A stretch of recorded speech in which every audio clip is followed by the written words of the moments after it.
మన తండ్రైన దేవుని నుండి ప్రభువైన క్రీస్తు యేసు నుండి కృపయు కనికరము సమాధానము ఈ వర్తమానం వినుచున్న దేవుని బిడ్డలందరికీ కలుగునుగాక.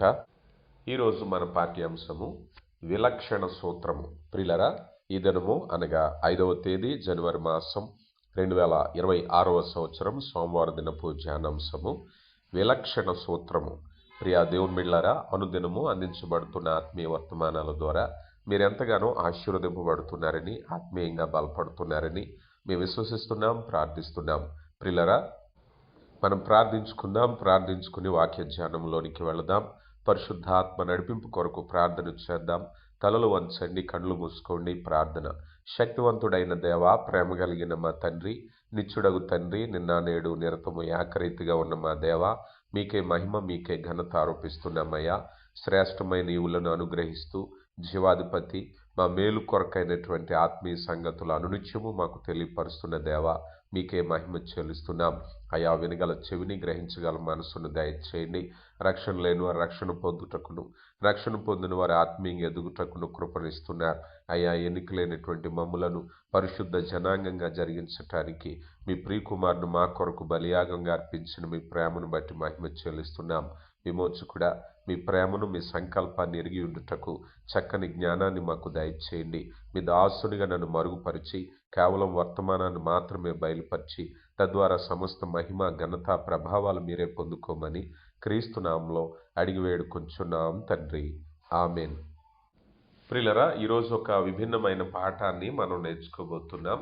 అదేమిటయ్యా అన్నట్లయితే విలక్షణంగా ఉండేటటువంటి సూత్రం. ఆ విలక్షణం అనేటువంటిది ఏమిటి అని ఆలోచన చేస్తే, దేవుడు మనలందరినీ సృజించినప్పుడు ఈనాటికి కూడా సృష్టిలో ఒక భిన్నమైన వైఖరి, లేకపోతే ప్రత్యేకింపబడిన వారుగా విలక్షణంగా ఉండాలని దేవుడు కోరుకుంటున్నారు. దశలోనికి రాయబడిన మొదటి పత్రిక 5వ అధ్యాయము 21వ వచనంలో సమస్తమును పరీక్షించి మేలైన దానిని చేపట్టుడి అన్నారు. అంటే ఏది పడితే అది చేపట్టడానికి వీల్లేదట. మనమందరం కూడా విలక్షణమైనటువంటి వారు.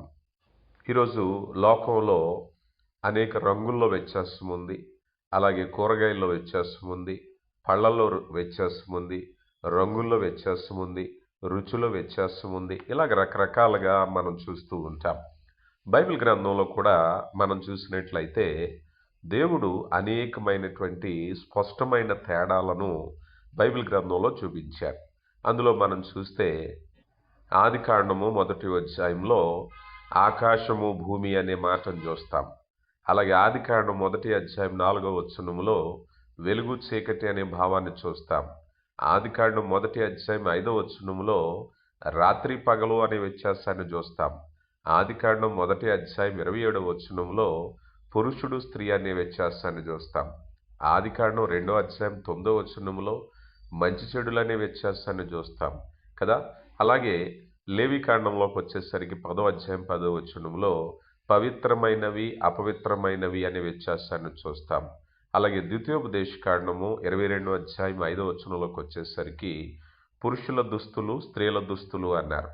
ఎహెజ్కేలు 22:6లో కూడా పవిత్రము, అపవిత్రము అన్నారు. అంటే ఇవన్నీ వ్యత్యాసాలు. వెలుగు, చీకటి, రాత్రి, పగలు, పురుషుడు, స్త్రీ, మంచి, చెడు, ఇవన్నీ కూడా ఒకదానికొకటి విభిన్నమైనవిగా మనం చూస్తూ ఉన్నాం. ఇలాంటి వ్యత్యాసాలు బైబిల్ గ్రంథంలో చాలా ఉదాంతాలు మనం చూడగలుగుతాం. మత్తయి సువార్త 11వ అధ్యాయం 23లో పరలోకాన్ని, నరకాన్ని గురించి ప్రభువారు చెప్పారు. అలాగే మత్తయి సువార్త 18వ అధ్యాయంలో 11వ వచనంలో రక్షణ పొందినవారు, రక్షణ పోగొట్టుకున్న వారిని చూసాం. అలాగే రోమీయులకు రాయబడిన పత్రిక 2వ అధ్యాయం 9వ వచనంలో యూదులు, అన్యులు అన్నారు. రోమీయులకు రాయబడిన పత్రిక 6వ అధ్యాయం 23లో మరణము, జీవము అన్నారు కదా. కొరింథీయులకు రాయబడిన మొదటి పత్రిక 15వ అధ్యాయం 33లో మర్త్యుడు, అమర్త్యుడు కదా. మర్త్యమైనది, అమర్త్యమైనది అంటే ఎప్పటికీ జీవించేది, కొంతకాలం ఉండి లేకుండా పోయేదని. అలాగే కొరింథీ పత్రిక, మొదటి కొరింథీ పత్రిక 7:34లో వివాహితుడు, అవివాహితుడు అన్నారు. అలాగే కొరింథీయులకు రాయబడిన 2వ పత్రిక 6వ అధ్యాయం 14లో నీతిమంతుడు, అలాగే అనీతిమంతుడు అన్నారు. కొరింథీయులకు రాయబడిన రెండో పత్రికలోనే 6వ అధ్యాయంలో క్రీస్తుకు బెలియాలతో సంబంధం ఏముంది? ఇవి మీకు అర్థమవుతున్నాయా? వ్యత్యాసాలు చూపించటానికి దేవుడు బైబిల్ గ్రంథంలో మన కొరకు ఇచ్చిన వ్యత్యాసాలు చూపిస్తూ ఉన్నాం కదా. ఈ వ్యత్యాసాల్లో తేడాను మనం గమనించుకుంటూ వెళితే, ఇప్పుడు మనం చదివాం కొరింథీయులకు రాయబడిన 2వ పత్రిక 6:15లో క్రీస్తు బెలియాలు అన్న చోట విశ్వాసికి అవిశ్వాసితో ఇజ్జోడేమిటి అన్నారు కదా. ఇంకా ఆత్మీయంగా మనం కొద్దిగా ముందుకు వెళ్ళిపోతే గలతీ పత్రిక 5:16లో ఆత్మానుసారులు శరీరానుసారులు అన్నారు కదా. ఆత్మానుసారులు శరీరానుసారులు. ఇక తీతు పత్రికలో 1వ అధ్యాయం 15వ వచనంలో స్వచ్ఛమైనది అపవిత్రమైనది. తీతు పత్రిక 2వ అధ్యాయం 12లో దైవభక్తి గలది దైవభక్తి లేనిది కదా. అలా యోహాన్ గారు రాసిన మొదటి పత్రిక 2వ అధ్యాయం 15లో దేవుని పట్ల ప్రేమ లోకం పట్ల ప్రేమ రెండు వ్యత్యాసమే. ప్రకటన గ్రంథం 3:16లో చల్లదనము వెచ్చదనము. ఇలాగా చెప్పుకుంటూ వెళ్ళిపోతే బైబిల్ గ్రంథంలో వ్యత్యాసం అనేది చాలా స్పష్టంగా మనకు తెలియపరచడం జరుగుతుంది. ఈరోజు మనము విలక్షణమైన సూత్రాన్ని నేర్చుకుంటున్నాం కదా. మనం ఎలా ఉండాలో అలాగే ఉండాలి, విభిన్నంగా ఉండాలి. లోకం ఒక పద్ధతిలో వెళ్ళిపోతుందని మనం కూడా పద్ధతిలో వెళ్ళిపోవటానికి వీల్లేదు. లోక మర్యాదను అనుసరించటానికి వీల్లేదు. ఎందుకంటే మనం విభిన్నమైన వారం, విలక్షణమైన వారం. మీకు ఒక మాట చెప్పాలి అంటే, చాలామంది ఫ్యాషన్స్లోకి వచ్చేసరికి అందరికంటే ప్రత్యేకంగా ఉండాలనుకుంటారు, అందరికీ విభిన్నంగా ఉండాలనుకుంటారు. అవునా కాదా చెప్పండి? అలా చెప్పాలి అంటే ఆత్మీయ పాఠంలో నోవాహు ఒక విలక్షణమైన వాడు. నోవాహులో ప్రత్యేకత ఏమిటండి అనంటే, ఆ తరములో భూమి మీద ఉండేటువంటి ఆ రోజుల్లో ఎన్ని కోట్ల మంది ఉన్నారో భూమి మీద మనకు తెలియదు, కానీ అన్ని కోట్ల మందిలో విభిన్నంగా ఉన్నవాడు, విలక్షణమైన వాడు నోవాహు. ఎందుకంటే అప్పటికి అందరూ లోకం అనే పాపంలో పడిపోయారు, కానీ అందరూ ఆ మార్గంలో వెళుతున్నారు కదా అని నోవాహు వెళ్ళలేదు. అందుకే ఆ తరములోనే నోవాహు భూమి మీద దేవుని దయ పొందుకున్నవాడు అంటారు. ఈరోజు నీవు నేను కూడా లోకం ఎంత భయంకరమైన పాపంలో ఉన్నా ఒక ప్రత్యేకమైన వారిగా ఉండాలి, విభిన్నమైన వారిగా ఉండాలి, విలక్షణమైనటువంటి సూత్రం అని అందుకే అన్నాం. కనుక ఈ యొక్క విభిన్నమైన విషయాలను తెలుసుకోవటానికి బైబిల్ గ్రంథంలో ఎన్నో ఉదాహరణలు మనం చూసాం కదా. ఇప్పుడు యెహెజ్కేలు గ్రంథము 22వ అధ్యాయంలోకి వచ్చేసరికి దేవుడు ఇశ్రాయేలీయుల్ని గద్దిస్తున్నాడు. గద్దించేటప్పుడు వారి యొక్క బలహీనతలని ఎత్తి చూపిస్తూ యెహెజ్కేలు గ్రంథం 22వ అధ్యాయము 26వ వచనం నుంచి చదువుతున్నాను, దయచేసి గమనించండి. దాని యాజకులు నా ధర్మశాస్త్రము నిరాకరించుదురు, నాకు ప్రతిష్ఠితమగు వస్తువులను అపవిత్రపరచుదురు, ప్రతిష్టమైన దానికి సాధారణమైన దానికి భేదమెంచరు, పవిత్రమేదో అపవిత్రమేదో తెలుసుకుంటా జనులకు నేర్పరు, నేను విధించిన విశ్రాంతి దినము ఆచరింపరు, వారి మధ్య నేను దూషింపబడుచున్నాను. ప్రియులారా, ఇది ఎంత చక్కని మాట అంటే నేటి ఆత్మీయ క్రైస్తవ జీవితానికి చాలా విలువైన మాట. ఎందుకనంటే దేవునికి ప్రతిష్ఠితమగు జనాంగంగా మనం ఉండేటప్పుడు లోకానికి విభిన్నంగా ఉండాలి. ఈరోజు చాలా రకాల కార్యక్రమాలు లోకం నుంచి మనం నేర్చుకుంటున్నాం. లోకపు పోకడలు మన సంఘాల్లో వస్తున్నాయి, లోకపు పోకడలు మన ఆరాధనలో వస్తున్నాయి. కానీ దేవుడు కోరుకున్నది ఏమిటంటే 26వ వచనంలో అంటున్నారు, యాజకుల గురించి మాట్లాడుతూ, అయ్యా ఈ యాజకులు ధర్మశాస్త్రాన్ని నిరాకరించి నాకు ప్రతిష్ఠితమగు వస్తువులను అపవిత్రపరుస్తున్నారు. అంటే దేవునికి సంబంధించినటువంటి వస్తువులు ప్రత్యేకమైనవే, అవి ప్రత్యేకంగా ఉండాలి కదా. ప్రతిష్టమైన దానికి సాధారణమైన దానికి భేదమెంచరు. చూసారా? ఇక దేవుని కొరకు ప్రతిష్ఠింపబడినటువంటి మనుషులుగా మనం చూస్తే మనం ఎలా ఉండాలట? మనము ప్రత్యేకింపబడిన వారిగా ఉండాలి. ఈరోజు లోకంలో ఫ్యాషన్లు, లోకంలో తీరు, లోకంలో విధానము అన్నీ కలగలుపుగా ఉంటున్నాయి. కొంతమంది విచిత్రంగా మాట్లాడుతూ ఉంటారు. ఏమయ్యా ఇంత ఫ్యాషన్గా ఉంటారంటే, ఏమండి మనం మాత్రమే తీసిపోయాం, దేవుని బిడ్డలు ఏమన్నా పేదవారా, దేవుని బిడ్డలు ఏమన్నా సోకులేనివారా, మనం కూడా ఉండాలంటారు. కానీ దేవుడు అంటున్నాడు, ప్రతిష్ఠితమైన దానికి సాధారణమైన దానికి భేదమెంచరు, పవిత్రమేదో అపవిత్రమేదో తెలుసుకొనుట జనులకు నేర్పించరు, జనులకు నేర్పించాలి. ఇదిగో ఇది పవిత్రమైనది, ఇది ప్రత్యేకింపబడినది. ఈరోజు ప్రతిష్ఠిత జనాంగంగా మనం ఉన్నాం గనుక యాజకులు, ఆత్మీయ నాయకులు ఎటువంటి తేడా ఉండాలి? వారు ప్రత్యేకింపబడిన వారు, వారి విలక్షణ సూత్రాన్ని అనుసరించాలి. 27వ వచనములో అంటారు, దానిలో అధిపతులు లాభము సంపాదించుకున్నటకై నరహత్య చేయుటకు, మనుషులను నాశింప చేయుటకును వేట చీల్చు తోడేళ్లు వలె ఉన్నారు అన్నారు. బోధకులు ఎలా ఉన్నారట ఈరోజు చూస్తున్నారా? దేని కొరకయ్యా? దైవజనుడు అనేటువంటి వాడు, దైవజనుడు దీవించవలసిన వాడు, దైవజనుడు ఆశీర్వదించేవాడు. మనం ఒక మాట చూడొచ్చు, ఇక్కడ ప్రవక్త అనే మాట ఒకటి చూస్తే, ప్రవక్త బైబిల్ గ్రంథంలో ప్రవక్త ఎప్పుడు కూడా ప్రజల చేత ఎప్పుడు అంగీకరించబడలేదు. మీరు గమనించండి, బైబిల్ గ్రంథంలో ప్రవక్తలు చంపబడ్డారు. ఎందుకో తెలుసా? ప్రవక్త నిర్మోహమాటంగా దేవుని యొక్క విషయాన్ని ప్రజలకు హెచ్చరించి వారిలో పాపాన్ని ఎత్తి చూపించేవాడు ప్రవక్త. ఈరోజు చాలామంది ప్రవక్తలను పేర్లు పెట్టుకుంటున్నారు. ఈ ప్రవక్త చేసే పని ఏంటో తెలుసా? ఇదిగో దేవుడు నిన్ను దీవిస్తున్నాడు, దేవుడిని అప్పులు తీరుస్తున్నాడు, దేవుడిని గర్భఫలం ఇస్తున్నాడు, ఇది ప్రవక్త పని అంటున్నారు. ప్రవక్త ప్రవచనము కొన్ని తరాల తర్వాత నెరవేర్చే విధంగా కూడా ఉంటాయి. ప్రవక్తలు, యెషయా ప్రవక్త ప్రవచనము ఎప్పుడు నెరవేరిందో తెలుసా? 750 సంవత్సరాల తర్వాత రాబోతున్న మెస్సయ్యను గురించి ప్రకటించాడు ఆ ప్రవక్త. ప్రవక్తల ప్రవచనాలు వేల సంవత్సరాలు, వందల సంవత్సరాల తర్వాత జరగబోయే వాటిని నెరవేర్చేదే. కానీ ఇప్పుడు ప్రవక్తల స్పెషాలిటీ ఏంటో తెలుసా? ఇప్పుడే నీ జీవితంలో ఈ సంవత్సరంలో జరిగి మాత్రమే చెప్తారు. నీకుండేటువంటి భౌతికమైన ఇబ్బందుల గురించి చెప్తారు, ప్రవక్త అంటారు. ప్రవక్త అనేది బైబిల్ గ్రంథంలో పాపాలు ఎత్తి చూపించినందుకు ఇర్మియా ప్రవక్త జీవితాంతం ఏడుస్తూనే ఉన్నాడు. ఇర్మియా ప్రవక్తను బంధించారు. ప్రియులారా గమనించండి, చాలా ప్రవక్తలను హింసించారు. కారణం ఏమిటో తెలుసా?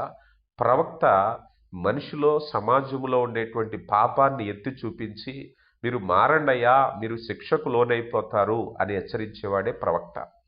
ప్రవక్త ఇంటి అవసరాలు తీర్చేవాడు కాదు.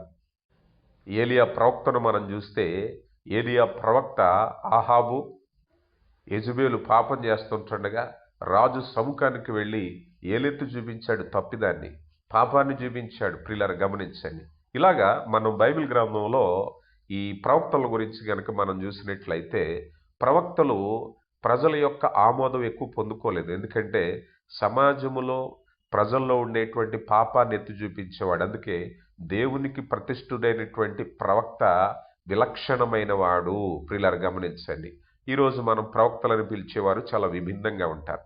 సరే, ఇక్కడ యెహెజ్కేలు గ్రంథంలో చెప్పబడుతున్నటువంటి మాటను చూసినట్లయితే, వారు అధిపతులు లాభము సంపాదించుకొనుటకై ఏ పని చేయాలంటే ఆ పని చేస్తున్నారు. 28వ వచనం, మరియు దాని ప్రవక్తలు వ్యర్థమైన దర్శనములు కనుచున్నారు. యెహోవా ఏమి సెలవీనప్పుడు ప్రభువైన యెహోవా ఇలాగూ సెలవిచ్చుచున్నాడని చెప్తున్నారు. వట్టి సోదిగాండ్రు, జనములు కట్టిన మట్టి గోడకు గచ్చు పూత పూయివారై ఉన్నారు అన్నారు. ఏమండి, ఈరోజు సోది ఆయన దగ్గరికి వెళితే, చిలక జ్యోతిష్కుడి దగ్గరికి వెళితే, జ్యోతిష్కుడి దగ్గరికి వెళితే, తావితులు గట్టి ఆయన దగ్గరికి వెళితే ఏం చెప్తున్నారో ప్రవక్తలు అనేవాళ్ళు కూడా అవే చెప్తున్నారట. వాక్యం చెప్తుంది సుమా, నేను చెప్పట్లేదు. ఇక్కడ ఏమంటున్నారు? ప్రవక్తలు వ్యర్థమైన దర్శనములను కనుచున్నారు. ప్రవక్త దేని గురించి చెప్పాలి? ప్రవక్త దేవుని హెచ్చరికలను చెప్పేవాడు ప్రవక్త. ప్రియులారా గమనించండి, ప్రవక్త అబద్ధమాడేవాడు ప్రవక్త కాదు. ప్రవక్త స్వార్థపరుడు కాదు. కనుక ఈ విలక్షణమైనటువంటి విధానాన్ని గురించి మనం చూస్తే, ప్రవక్తలను గురించి చెప్పబడుతున్న మాట ఏమిటయ్యా అన్నట్లయితే, ఇదిగో ప్రవక్త ఏం చెప్తాడు? వ్యర్థమైన దర్శనాలు చెప్పడట. ప్రవక్త దేవుని చిత్తాన్ని ప్రజలకు తెలియపరుస్తాడు. ప్రజలు పాపంలో పడిపోయినప్పుడు నాకు అనిపిస్తూ ఉంటుంది, ఈరోజు ప్రవక్తలని చెప్పుకునే వాళ్ళు ఎవరైనా సరే ఒక ఊరికి, ఒక గ్రామానికి వెళ్ళి వారు పాపాలను ఎత్తి చూపించగలరా? ఖచ్చితంగా కొడతారు. ఆ రోజుల్లో కూడా కొట్టారు, ఖచ్చితంగా కొట్టారు. పాపాలు ఎత్తి చూపించినప్పుడు ఏ మనిషి కూడా ఊరుకోరు కదా. బలహీనతలు ఎత్తి చూపిస్తే ఇంచుమించు ఖచ్చితంగా తిరగబడతారు కదా. ఈరోజు ఏ ప్రవక్త చేస్తున్నారు చెప్పండి?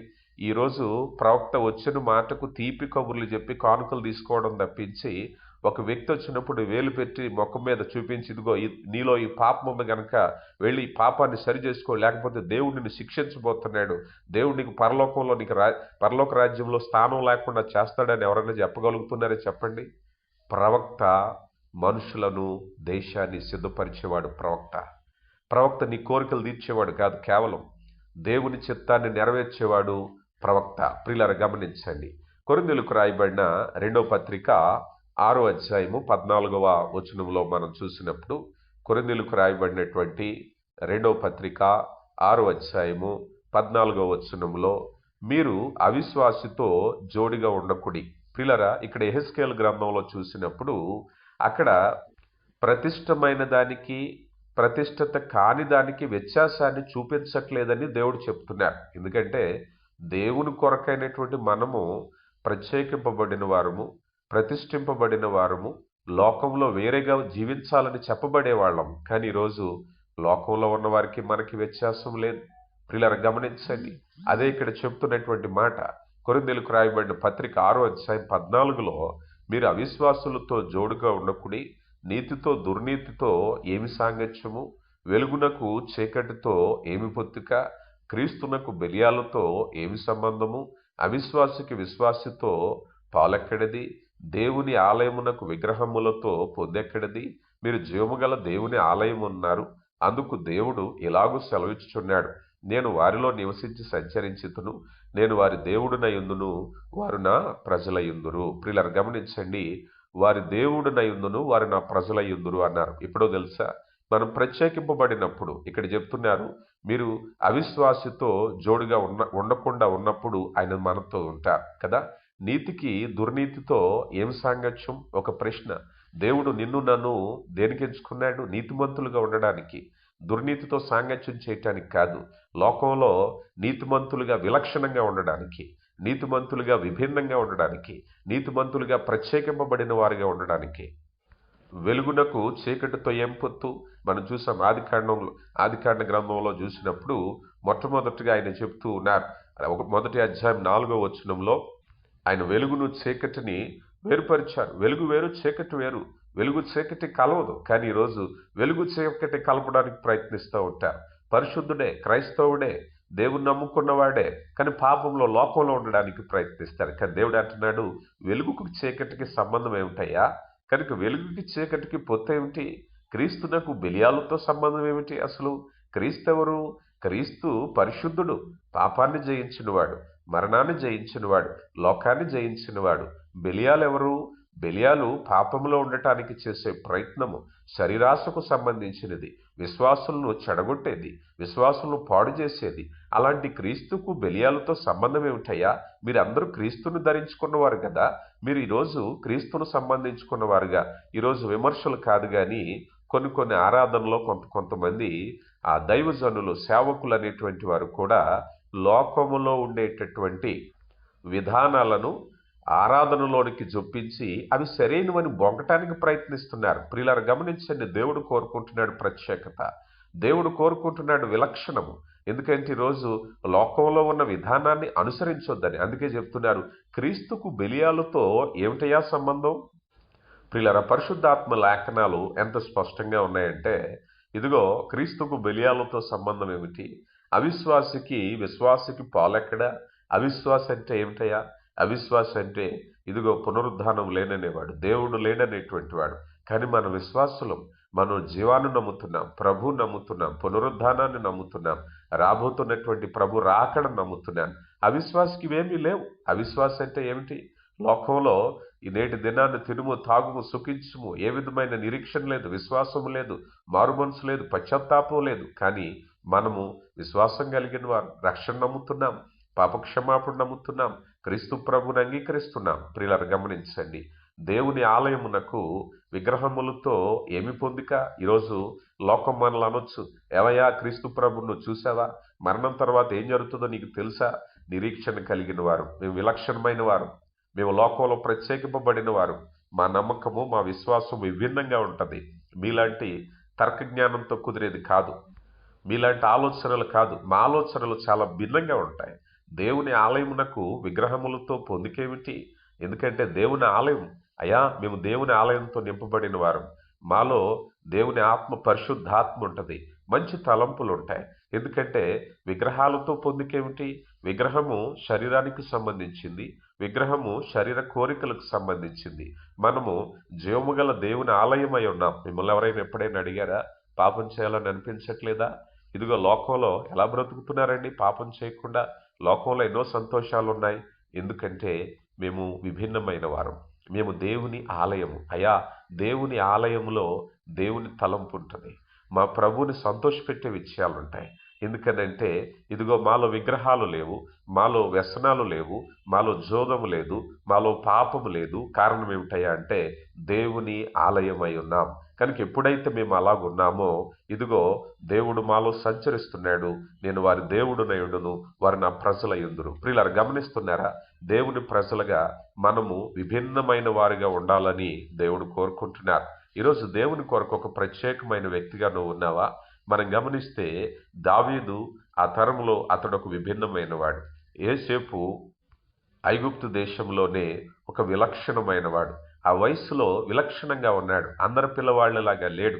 ఎందుకంటే తను ఒక ప్రత్యేకింపబడినవాడు. దానియేలు ఒక ప్రత్యేకింపబడినవాడు. ఎస్తేరు ఒక ప్రత్యేకింపబడినవాడు. నువ్వు ఒక ప్రత్యేకమైన విలక్షణంగా ఉన్నావా?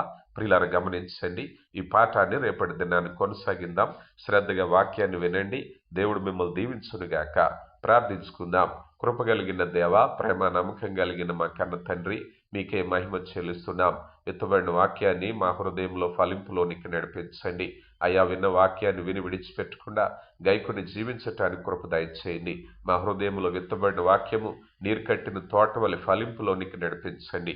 అయ్యా, ఇదిగోనైనా మేమందరము, మేము మా సహవాసము వాక్యం విన్న వారందరూ కూడా ఆత్మీయ లోతుల్లోనికి నడిచి ఆత్మీయంగా బలమైన పునాది మీద కట్టబడి మీకు మహిమ తెచ్చి బిడ్డలుగా జీవించటానికి కృపనిమ్మని, సమస్త మహిమ ఘనత ప్రభావాలు మీరే పొందుకోండి. వాక్యం విన్న బిడ్డలను దీవించండి. విన్న వాక్యాన్ని అనేకులకు నైనా పంచి వారు కూడా దేవుని పనిలో భాగస్థులై దీవింపబట్టానికి కృప దయచేయమని క్రీస్తు నామములో అడిగి వేడుకొంచున్నాం తండ్రి.